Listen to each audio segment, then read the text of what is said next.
আজকে যদি সাগর চন্দনা তুরতের খুনের ঘটনায় গ্রেপ্তার না হতেন, সাগরের গতিবিধি সম্পর্কে আগে শুভেন্দু অধিকারী আলোচনা করতে পারতেন, তাহলে সাগর আজকে কিন্তু কোর্ট টিমের অন্ধরে থাকতো। এবং সেটা থাকলে রিস্ক হতো শুভেন্দু অধিকারী, রাজ্যের মুখ্যমন্ত্রী। চলছে যে শুভেন্দু অধিকারীকে মারার ব্লুপ্রিন্ট তৈরি করা হয়েছিল, ঠিক আছে।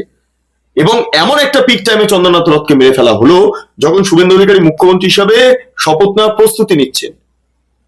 মুখ্যমন্ত্রী হিসাবে যাতে শুভেন্দু অধিকারী শপথ না নিতে পারেন, তার জন্য কি প্ল্যান ছিল এটা? এবার কে জানবে যে সাগর কার্যত একটা ল্যান্ডফোনের মাধ্যমে লাগাতার শশী পাজা বা অন্যান্য বিভিন্ন তৃণমূল নেতৃত্বের সঙ্গে যোগাযোগ রাখছিল। এবং সাগর যে ইনফরমেশন পাঠাতো, সমস্ত ইনফরমেশন, শুভেন্দু অধিকারীর সমস্ত ডিটেলস ইনফরমেশন, সেটা কিন্তু চলে যেত শশী পাজা ভায়া ক্যামাক স্ট্রিটে। আমি জানি না ওটা কোন প্রসঙ্গে অভিষেক বন্দ্যোপাধ্যায় বলেছেন যে রথ, উল্টো রথ, সোজা রথ, চন্দ্রনাথ রথ তো হতে পারে।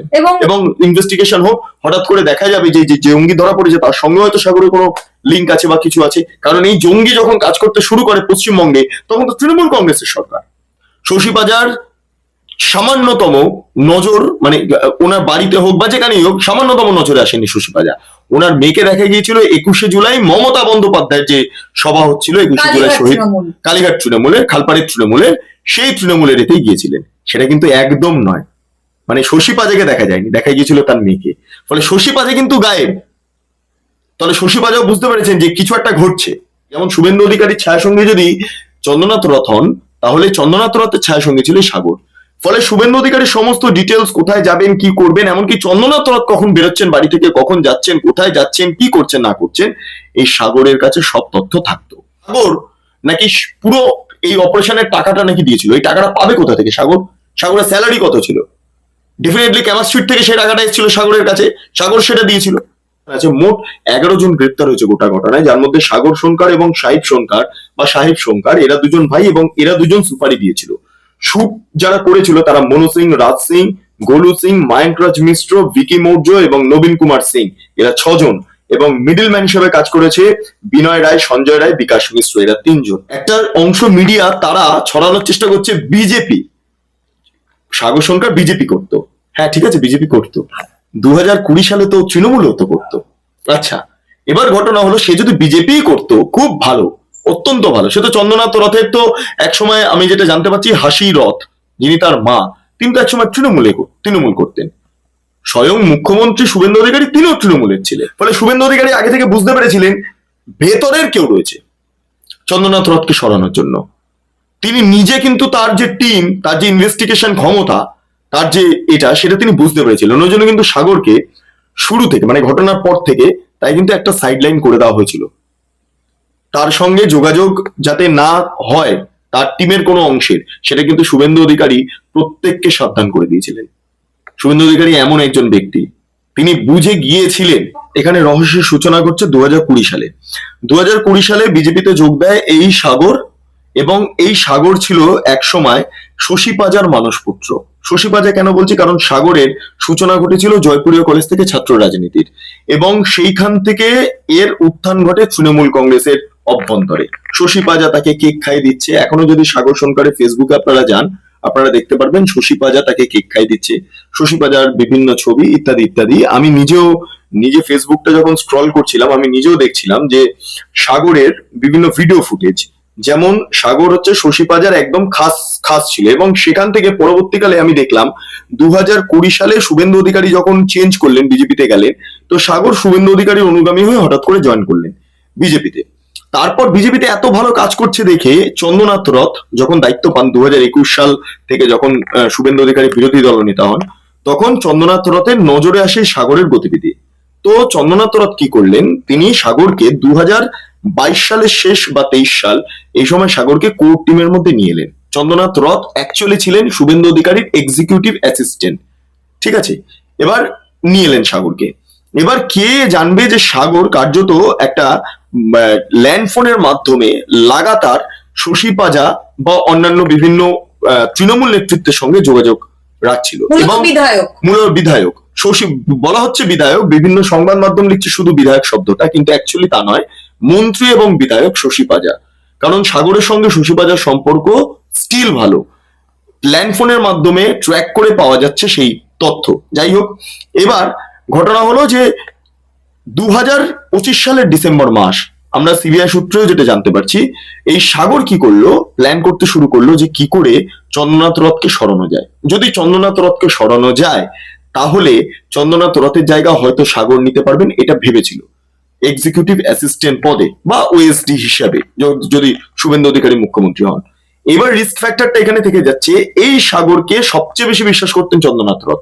চন্দ্রনাথ রথের ছায়া সঙ্গী, যেমন শুভেন্দু অধিকারীর ছায়া সঙ্গী যদি চন্দ্রনাথ রথ হন, তাহলে চন্দ্রনাথ রথের ছায়া সঙ্গী ছিল সাগর।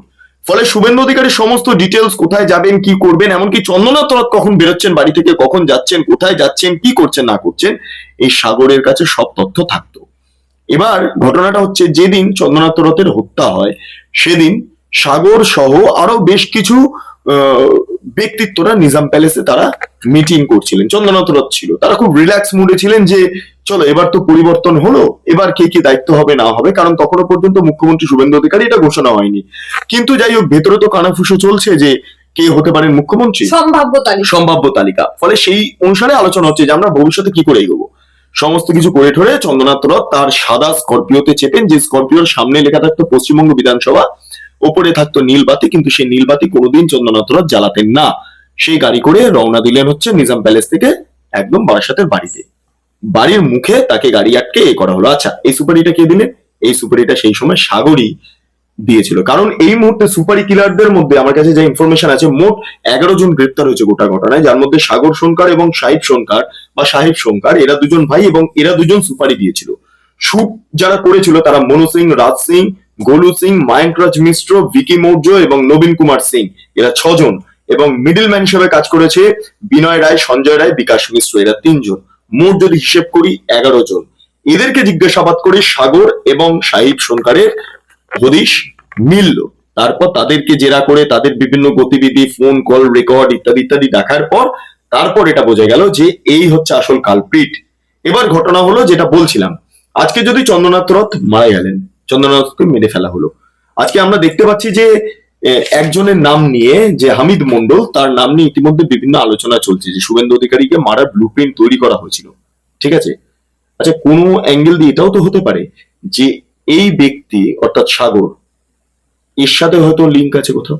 কেন এই কথা বলছি, কারণ আজকে যদি সাগর চন্দ্রনাথ রথের খুনের ঘটনায় গ্রেপ্তার না হতেন, সাগরের গতিবিধি সম্পর্কে আগে শুভেন্দু অধিকারী আলোচনা করতে পারতেন, তাহলে সাগর আজকে কিন্তু কোর্ট টিমের অন্ধরে থাকতো, এবং সেটা থাকলে রিস্ক হতো শুভেন্দু অধিকারী, রাজ্যের মুখ্যমন্ত্রী। এইখানেই শেষ নয়, এর পাশে আরো বিষয় রয়েছে।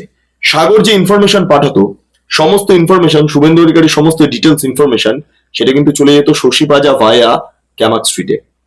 আমি জানি না ওটা কোন প্রসঙ্গে অভিষেক বন্দ্যোপাধ্যায় বলেছেন যে রথ, উল্টো রথ, সোজা রথ, চন্দ্রনাথ রথ তো হতে পারে। এবং শোনা যায় যে রথ নিয়ে তারা যখন বেরোবে তাদের সামনে মাছ মাংস হাতে নিয়ে দাঁড়াবেন, কাঁসর ঘন্টা বাজাবেন, এই সমস্ত কথা বলেছিলেন। মানে তখন হচ্ছে ওই বিজেপি রথ বার করছে এই বিষয়টাকে কেন্দ্র করে। হ্যাঁ, বিজেপির একটা অসময়ের উল্টো রথ, কিন্তু সেই রথের প্রসঙ্গ হঠাৎ করে চন্দ্রনাথ রথের সাথে লিঙ্ক নয় তো, এটাও একটা প্রশ্ন। স্বাভাবিকভাবে তদন্তকারী অফিসারদের কাছে প্রশ্ন থাকবেই। এর সাথে আরেকটা বিষয় ইম্পর্টেন্ট, সেটা হচ্ছে যেদিন মারা গেলেন চন্দ্রনাথ রথ, তার ঠিক 1 থেকে 2 দিন পর, আমার ঠিক এক্সাক্ট মনে পড়ছে না, কে এলেন অখিলেশ যাদব, অভিষেক বন্দ্যোপাধ্যায়ের সঙ্গে দেখা করলেন, বললেন খুব ভালো কাজ হয়েছে। ঠিক আছে, এই শব্দটা ব্যবহার করেছেন। এবার দেখুন, এই মনু সিং, রাজ সিং, গোলু সিং, এরাও কিন্তু উত্তরপ্রদেশ লবি। একটা অংশ মিডিয়া তারা ছড়ানোর চেষ্টা করছে বিজেপি, সাগর সোনকার বিজেপি করতো। হ্যাঁ ঠিক আছে, বিজেপি করতো, 2020 সালে তো তৃণমূল হতো করতো। আচ্ছা, এবার ঘটনা হলো সে যদি বিজেপি করতো, খুব ভালো, অত্যন্ত ভালো। সে তো চন্দ্রনাথ রথের তো একসময় আমি যেটা জানতে পারছি, হাসি রথ, যিনি তার মা, তিনি তো একসময় তৃণমূল করতেন। স্বয়ং মুখ্যমন্ত্রী শুভেন্দু অধিকারী তিনিও তৃণমূলের ছিলেন। এটাতে কোনো ভুল নয়। ওই মতাদর্শ পছন্দ হয়নি, আমি চেঞ্জ করছি, সেটা হতে পারে।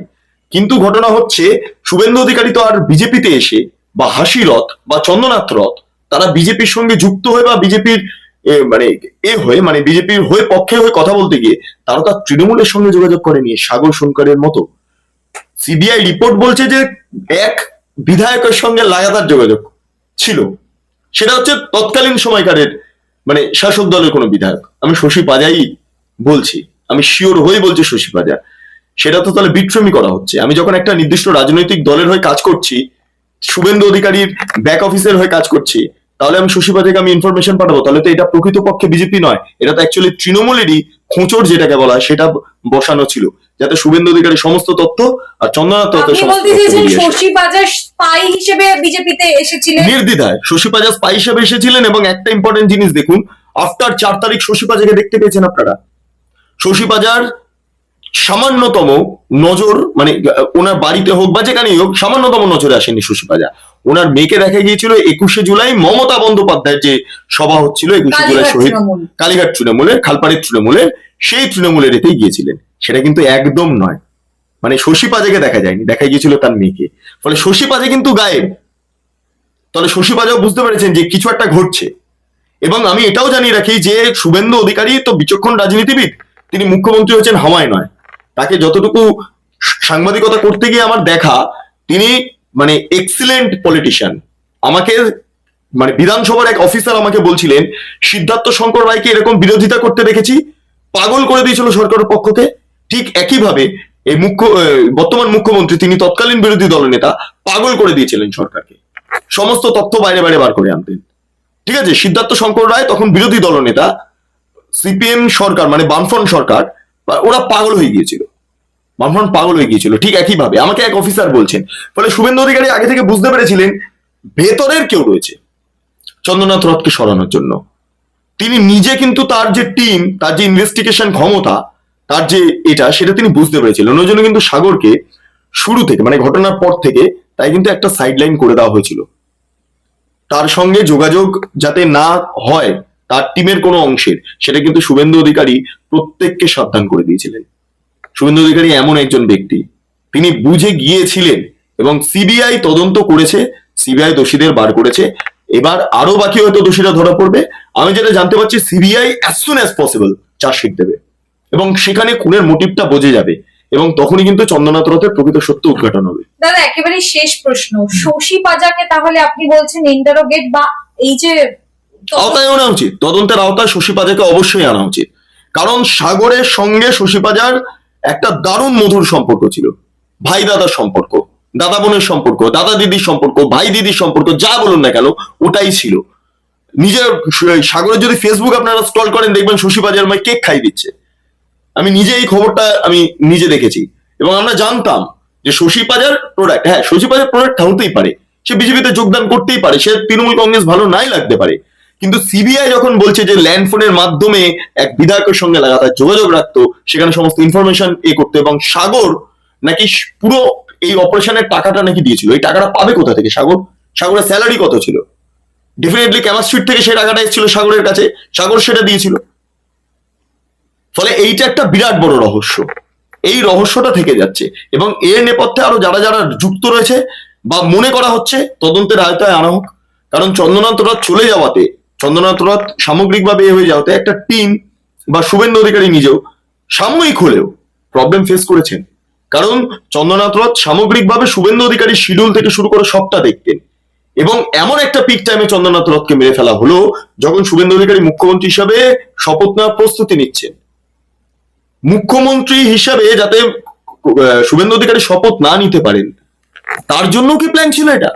কারণ মুখ্যমন্ত্রী একটা কথা বলেছিলেন, তখন বিরোধী দলনেতা, তখনও বিরোধী দলনেতা তিনি, চন্দ্রনাথ রথ মারা যাচ্ছেন, হাসপাতাল থেকে যখন তার পোস্টমর্টম হওয়া, ময়নাতদন্ত হওয়া, ডেড বডিটা বেরিয়ে আসবে, শুভেন্দু অধিকারী বলেছিলেন আমার যদি ভবানীপুরে দাঁড়াতে না হতো, যদি আমি না দাঁড়াতাম, যদি না জিততাম, তাহলে ওকে এভাবে প্রাণ দিতে হতো না। ফলে উনি বুঝতে পেরেছিলেন যে ভবানীপুর জেতাটার জন্যই চন্দ্রনাথ রথকে এবার প্রাণ দিতে হলো, এবং এর নেপথ্যে তৃণমূল কংগ্রেসে একটা বিরাট একটা সাজিশ রয়েছে বা ষড়যন্ত্র রয়েছে। এবং একটা জিনিস দেখবেন, তৃণমূল কংগ্রেসের সঙ্গে অ্যালায়েন্স কার? সমাজবাদী পার্টির ইন্ডিয়া জোট, কোথাও গিয়ে না খাপে খাপ। এই জায়গাটা, এই রহস্যটা ভেদ হওয়ার প্রয়োজনীয়তা রয়েছে। চন্দ্রনাথ রথ মার্ডারটা ভেতর থেকে করা হয়েছে, এবং সেটা করেছে এই সাগর, বোঝা যাচ্ছে, এবং সেটা তৃণমূল কংগ্রেস থেকে পরিচালিত হয়েছে। এই কথায় কথায় বিজেপি বিজেপি বিজেপি করতো, বিজেপি করতো, বিজেপি করতো, কিন্তু তৃণমূলের তো খোঁচর ছিল, তৃণমূলের চর ছিল। তাহলে কি বিজেপি করতো? শুভেন্দু অধিকারীও তো তৃণমূল থেকে এসছেন, তিনি কি বিজেপি করেন না? তিনি তো তৃণমূলটাকে শেষ করলেন, শেষ করে ক্ষমতায় এসছেন। ফলে তৃণমূল করতো, বিজেপি করতো, এই কথাটা না বলে কে কার খোঁচর হিসেবে কাজ করতো, এটা এই সময় তোলাটা খুব ইম্পর্টেন্ট। সাগর সরকারের পরিচয় এখন এই মুহূর্তে বিজেপি কর্মী নয়, তৃণমূলের খোঁচর, এবং তার পাশাপাশি চন্দ্রনাথ রথের সুপারি কিলার, তার পাশাপাশি শুভেন্দু অধিকারীকেও টার্গেট করেছিল হয়তো এই সাগর। এবং ইনভেস্টিগেশন হোক, হঠাৎ করে দেখা যাবে যে যে জঙ্গি ধরা পড়েছে তার সঙ্গে হয়তো সাগরের কোনো লিঙ্ক আছে বা কিছু আছে। কারণ এই জঙ্গি যখন কাজ করতে শুরু করে পশ্চিমবঙ্গে, তখন তো তৃণমূল কংগ্রেসের সরকার। হাওড়াতে ছিল, হাওড়ার বাসিন্দা, পাকিস্তানে ট্রেনিং নিয়েছে, তার পাশাপাশি সে যাচ্ছে বর্ধমানে। বর্ধমানে কখন গেল সে? যখন চন্দ্রনাথ রথ হত্যা হচ্ছে তখন সে বর্ধমানে পালিয়ে গেল রেনেসা অ্যাপার্টমেন্টে, রেনেসা আবাসনে। ঠিক শিডিউলটা দেখুন, টাইমিং গুলো দেখুন, কোথাও কোথাও গিয়ে মিলবে। এর ভেতরে বিরাট কনস্পিরেসি রয়েছে।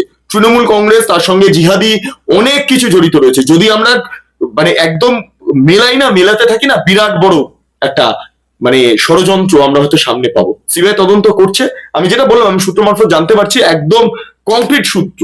আর কয়েকদিনের মধ্যে সিবিআই চার্জশিট দেবে এবং প্রচুর তথ্য বাইরে বেরিয়ে আসবে। এবং এই তথ্য তৃণমূলের কাছে কিন্তু কাল হয়ে দাঁড়াতে পারে। কোন তৃণমূল? ঋতব্রত তৃণমূল, মমতা বন্দ্যোপাধ্যায়ের তৃণমূল, খালপাড়ের তৃণমূল, কালীঘাট তৃণমূল, এইটা প্রবলেমে পড়তে পারে। ঋতব্রত তৃণমূলে যারা যুক্ত রয়েছে তাদের মধ্যে অনেকে দুর্নীতিবাজ নয়, আবার অনেকে ভদ্র তৃণমূলে রয়েছে, আবার কালীঘাটেও ভদ্র তৃণমূল রয়েছে, যেটা হচ্ছে শোভনদেব চট্টোপাধ্যায়। ভালো মন্দ সব মিশেই আছে, খারাপ কিছু নয়। কিন্তু যে তৃণমূল কংগ্রেস এটা করেছে সেটা হচ্ছে শশী পাজা, মমতা বন্দ্যোপাধ্যায়ের তৃণমূল।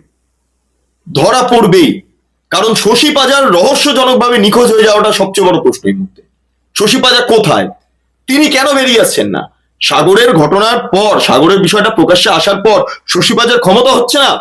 এতগুলো খবর বেরোলো, আমি নিজেও খবরটা কভার করেছি যে ও আমার সাথে ছিল, এখন নেই। শশী পাজা এটা বলতে পারছেন না। কেন বলতে পারছেন না? তাকে তো সামনেই দেখা যাচ্ছে না, তাকে বাড়ি থেকে বেরোতে দেখা যাচ্ছে না। তিনি কি ডাক্তারি করছেন? ঘরে বসে ডাক্তারি করছেন, প্র্যাকটিস করছেন? এটা তো বড় প্রশ্ন।